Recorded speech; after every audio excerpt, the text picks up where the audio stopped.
Order. On Monday, the 17th of March, I informed the House that there would today be an opportunity for honourable and right honourable members to pay tribute to the Right Honourable Tony Benn. Mr. Toby Perkins. Thank you very much indeed, Mr. Speaker. I'm incredibly proud as the Member of Parliament for Chesterfield to add a few words of tribute on behalf of the people of Chesterfield.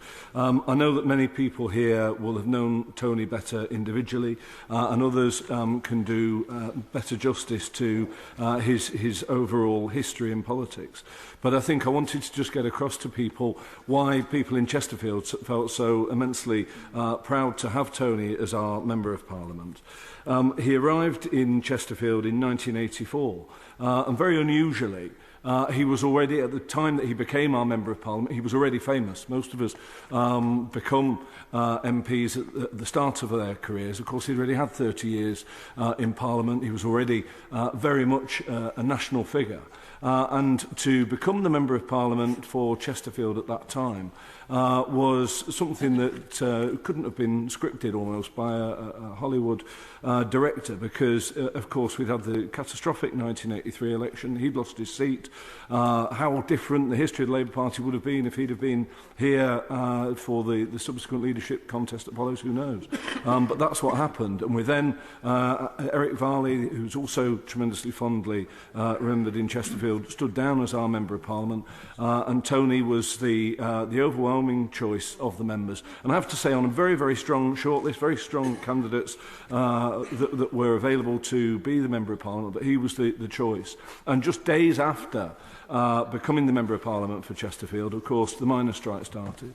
And to be in Chesterfield is to understand the sort of totemic nature of the miners' strike, to the history of the town, because it challenged everything that people in Chesterfield considered Chesterfield was all about.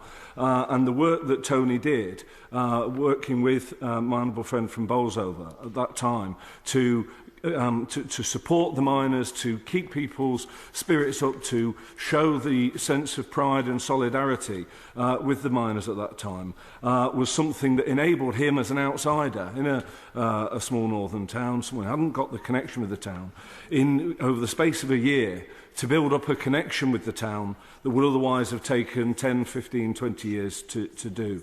And I think that one of the things that really has come across strongly to me as the Member of Parliament in the last few days particularly, is the sense of pride that everyone had in having him as our Member of Parliament. And members opposite, almost apologetically, have said a couple of times that they didn't always agree with his politics, or didn't agree with much of his politics. That was the point. You know, he knew that the members opposite didn't agree with his politics. They don't need to apologise for that. But many people in Chesterfield who also wouldn't have agreed with his politics still had a tremendous sense of pride about having this national figure as our Member of Parliament, but also having someone who had such obvious warmth and affection for everything that a working class town like Chesterfield stood for. And he was constantly there in the Labour Club, even though he wasn't a drinker. He was there in the Labour Club at the weekends.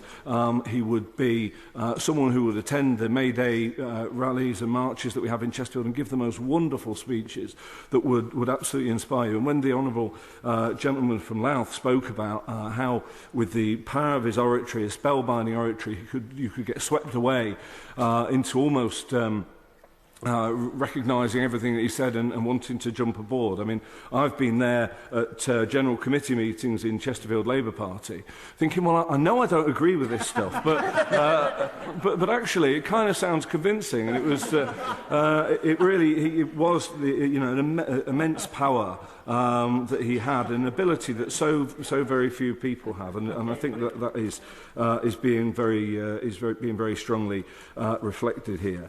But I think that the other other thing that really came across in what people in Chesterfield who came into the Labour Club to sign the Book of Condolence was reflecting, was the fact that, yes, we had this national figure. Yes, we had someone that the moment you said Chesterfield, everyone thought of Tony Benn. But what we also had was someone that an old lady could come and see about what would to many people might seem rather trivial matters, and that he would stop everything, and that for that 10 or 15 minutes, that old lady who was sat in front of him was the most important thing in the world. And, you know, some people said to me, well, I bet he was, you know, interested in these huge national courses and changing the face of the Labour Party. He wasn't interested in the constituency, but actually that nothing could be further from the truth. He was absolutely committed to fighting for the individual rights of people who came to them, and he saw that very clear link between parliamentary democracy, between the huge state occasions, between the importance of this place, but also making sure that it actually meant something for individuals back in the constituency who he was proud to represent. I would like to finish by saying that I think one of Tony's greatest gifts was as a teacher, and I think whether you agreed with his politics or not, there's a huge amount all of us can learn. And I think his 5 questions to the powerful are one of the enduring things that all of us, not just us in here in this place, but all of us across the world should reflect on, think about, because they are incredibly important. Those 5 questions are, to anyone who is powerful, what power have you got? Where did you get it from? In whose interest do you exercise it? To whom are you accountable? And how do we get rid of you? Those questions in themselves show the brilliance of the man, and that's why I think Chesterfield was so very proud to have him as our Member of Parliament.